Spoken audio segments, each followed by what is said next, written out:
គឺជាពាក្យបណ្ដាសា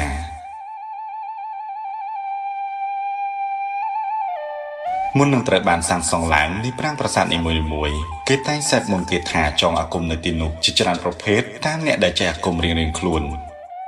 បាននិយាយស្រួលយល់គឺបើប្រាសាទមួយត្រូវបានសាងសង់ឡើងគេមានគ្រូចងអាគមច្រើនអ្នកមកសូត្រដើម្បីចងការពារក៏ដូចជាកោះហៅពពួកភ្លើងងឹតឲ្យមកយាមផងដែរហើយអ្នកដែលចេះមន្តអាគមខ្លាំងក្លាទាំងនោះសុទ្ធសឹងតែជាមេតបដែលខ្លាំងផងដែរ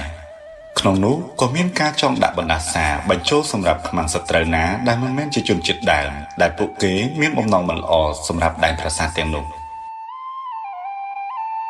ការចងបណ្ដាសាឡើងមិនមែនជារឿងងាយស្រួលទេគេត្រូវប្រើពេលវេលាយូរសម្រាប់រៀបចំពិធីតាមបែបលទ្ធិព្រហ្មញ្ញ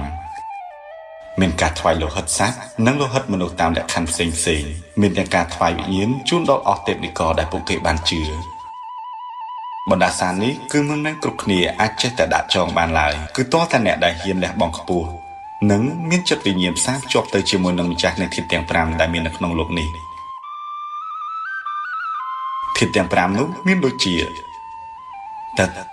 ដីភ្លើងខ្យល់និងឈើយើងដឹងហើយថាធាតុទាំង5នេះត្រូវបានគេយកមកធ្វើជាប្រយោជន៍ប្រើប្រាស់ក្នុងជីវិតប្រចាំថ្ងៃតែទន្ទឹមនឹងនោះធាតុទាំង5ក៏ជាអាវុធមុខពីរអាចធ្វើឲ្យមនុស្សមានទុក្ខភ័យផងដែរគ្រោះទឹកជំនន់ភ្លើងឆេះផ្ទះខ្យល់ព្យុះជាដើមអ្វីដែលខ្ញុំចង់និយាយនោះគឺធាតុទាំង5នេះត្រូវបានគេយកមកធ្វើជាកម្លាំងនៃបណ្ដាសាសម្រាប់អំបូរជាតិផ្សេងណាដែលមានចិត្តចង់បំពានឬមិនគោរពប្រាសាទទាំងនេះដោយប្រការណាមួយពួកគេនឹងត្រូវធាតុណាមួយក្នុងចំណោមធាតុទាំង5ដាក់ទុកទោសដល់ពួកគេតាមកម្លាំងនៃម្ចាស់បណ្ដាសាបូជាហេតុនេះហើយទើបយើងមានឃើញរឿងហេតុដែលមនុស្សគ្រប់គ្នាគិតថាជារឿងចៃដន្យនោះបានកើតឡើងតាំងពីបុរាណកាលមក